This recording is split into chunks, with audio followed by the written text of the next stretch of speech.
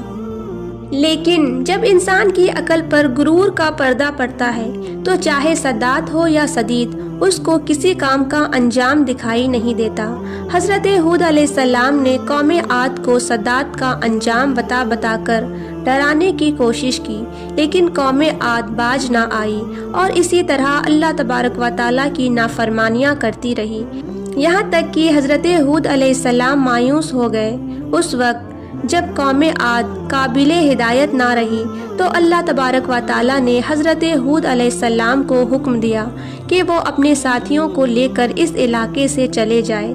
اللہ تبارک و تعالیٰ کے یہ حکم پاتے ہی حضرت ہود علیہ السلام نے اس وقت آخری مرتبہ اپنی قوم کو سمجھانے کی کوشش کی، لیکن وہ لوگ پھر بھی باز نہ آئے تو حضرت ہود علیہ السلام اپنے ساتھیوں کو لے کر اس علاقے سے روانہ ہو گئے۔ چنانچہ اس کے جانے کے بعد اللہ تبارک و تعالیٰ نے قوم عاد پر خوفناک آندھیاں مسلط کر دی۔ اللہ تبارک و تعالیٰ کی طرف سے آنے والی وہ خوفناک آندھیاں اور طوفان 7 دن اور 8 راتیں تک چلتی رہی، یہاں تک کہ وہ پوری قوم اپنے سونے اور چاندیوں کے عمارتوں سمیت زمین کے اندر دھسا دیے گئے اور غرق کر دیے گئے۔ اور اللہ تبارک و تعالیٰ نے اس قوم پر اس قدر دردناک عذاب نازل فرمایا کہ اس قوم کے نام و نشان تک نہ رہا۔ جس وادی کے اندر بڑے بڑے بلندوں والے محلات تھے، وہ تمام کے تمام وادی ایک ریت کے صحرے کے اندر تبدیل ہو گئی۔ قوم عاد کے اس علاقے کو اللہ تبارک و تعالیٰ نے اس طرح زمین کے اندر غرق کر دیا کہ وہاں پر صرف اور صرف ریت کے ٹیلے باقی بچے اور کسی بھی چیز کا نام و نشان نہ بچا۔ اس طرح اللہ تبارک و تعالیٰ نے صداد اور اس کے قوم کا عبرتناک انجام کیا اور ان لوگوں کو صفائی ہستی سے مٹا دیا۔ اللہ تبارک و تعالیٰ سے دعا ہے کہ اللہ تبارک و تعالیٰ ہم سب کو حضرت محمد مصطفیٰ صلی اللہ تعالیٰ علیہ وسلم کے بتائے ہوئے راستے پر چلنے کی توفیق عطا فرمائے۔ آمین ثم آمین۔ آپ سب بھی کمنٹ باکس میں آمین ضرور لکھیں۔